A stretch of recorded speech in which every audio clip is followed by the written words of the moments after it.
how do we get started with artificial intelligence?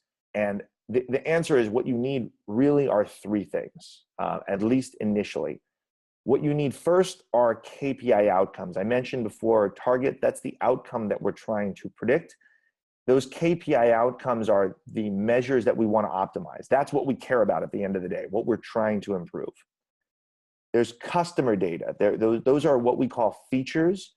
Those are elements about the customers. As I mentioned, it could be demographic data. It could be number of times they've reached out via the website or liked our Facebook page or commented on Instagram or whatever the case may be. Those are all the things we know about customers.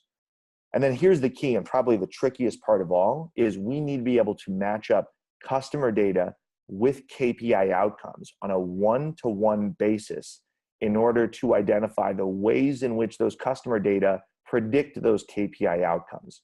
So in many cases, we need to build crosswalks, connectors, mappings. It has different names, but the idea is the same thing, which is we can't work with aggregated data to engage in machine learning. We need individual customer level data and outcomes to be able to build these models.